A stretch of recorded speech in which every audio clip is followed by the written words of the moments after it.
In February 1462, a prince from a small kingdom in Eastern Europe sent a letter to the King of Hungary.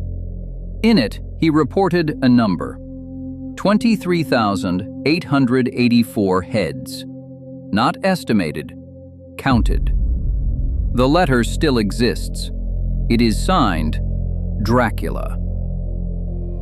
Vlad the Third, ruler of Wallachia, lived between 1431 and 1476.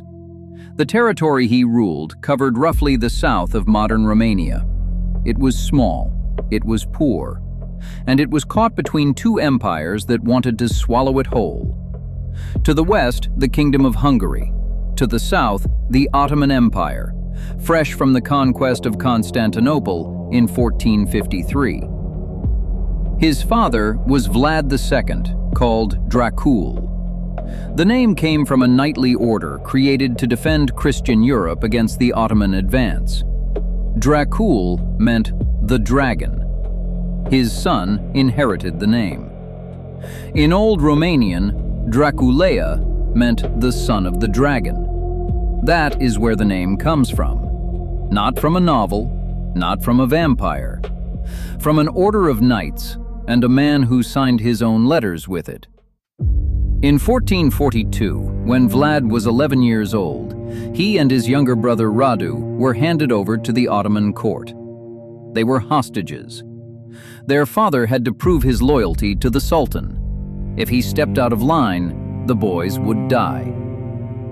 Vlad spent 6 years inside the Ottoman system. He learned the language, he learned the politics, and according to multiple contemporary sources, he learned the methods.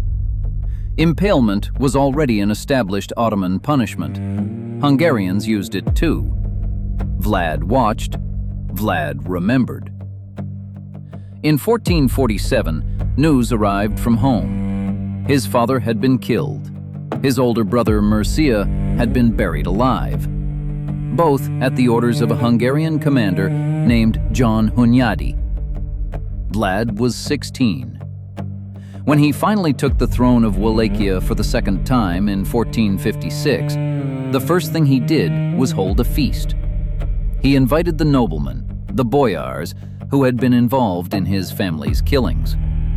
He fed them. He toasted with them. And then he had them impaled. Their wives, their sons, their servants. The Greek historian Chalka Kondyles, writing within the same generation, recorded that 20,000 died in those early purges. Vlad was 25 years old. Vlad ruled Wallachia for 6 years. In those 6 years, he did things that were extreme even by the standards of the 15th century, a century that did not flinch easily. When Ottoman envoys arrived demanding tribute and refused to remove their turbans before him, citing religious custom, Vlad ordered the turbans nailed to their heads, 3 nails each. The Italian humanist Antonio Bonfini described it personally. "So they would not have to take them off again," Vlad explained. When Saxon merchants in Transylvania crossed him, he had them impaled, their families with them. When the homeless and the poor of his capital gathered for a feast he had organized, he locked the hall and burned it down with everyone inside. The reason he gave? So they would no longer be a burden on his country. And then there is the letter. February 11th, 1462. Addressed to Matthias Corvinus, King of Hungary. Vlad lists the towns he had cleared during his raids across the Danube. 1,350 heads at one location, 6,840 at another, 749 at another. The numbers are precise. He counted them. And he signed the letter, Dracula. Here is where it gets complicated. Many of the most lurid stories about Vlad come from German pamphlets printed after 1463. The Saxons hated him. They had every reason to make him look like a monster. Recent scholarship, including a 2025 reassessment published by the Royal Historical Society, has shown that only about 7 to 10% of the impalements claimed by these sources can be considered plausible. The real number of those impaled is estimated at around 2,000. Not 80,000, not 100,000. But here is the part that does not soften. 2,000 people impaled is still 2,000 people impaled. And Vlad's own correspondence, letters in his own hand, sealed with his own seal, confirms the methodology. He counted, he reported, he filed. He was not a creature of folklore losing control. He was an administrator, a meticulous, literate, organized administrator who treated political violence as a system. The chronicler Choco-Condyles wrote that Vlad had a, quote, diabolical understanding of how to govern. That was not a condemnation. In the 15th century, that was a description of competence. In June of 1462, Sultan Mehmed II, the same sultan who had taken Constantinople, marched into Wallachia with an army of 150,000 men. Vlad poisoned the wells, he burned the crops, he emptied the villages. And just outside his capital, Targovishte, he prepared a final message. When the Ottoman vanguard arrived, they found a field, roughly a mile across, filled with 20,000 wooden stakes, each one supporting a body. Some had been there for months. Birds were nesting in the remains.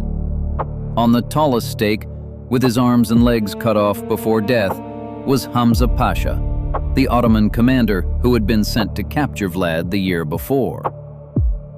Mehmed turned around. He left. But not because he was beaten, because he had something better. Vlad's own brother, Radu, the one who had been raised at the Ottoman court alongside Mehmed himself, was placed on the throne of Wallachia.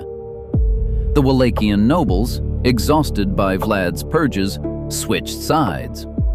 Vlad was finished. Imprisoned in Hungary for 12 years, Vlad came back briefly in 1476. He took the throne for the third time. He held it for 2 months. Then he was killed in battle. The exact circumstances are unclear. What is clear is that his head was cut off, preserved in honey, and sent to Constantinople, where it was publicly displayed by the Sultan. His body was never found. The novel Dracula was published in 1897, 400 years later. Bram Stoker borrowed the name and almost nothing else. The man behind the name became the costume. Today, in Romania, Vlad the Third is a national hero. There are statues of him, streets named after him. He is celebrated as the prince who stood against the Ottomans and bought time for Christian Europe. The 2,000 impaled bodies are footnotes. The German pamphlets are propaganda. The signed letters are inconvenient. The monster became a myth. The myth replaced the man. And the man, in his own handwriting, kept count.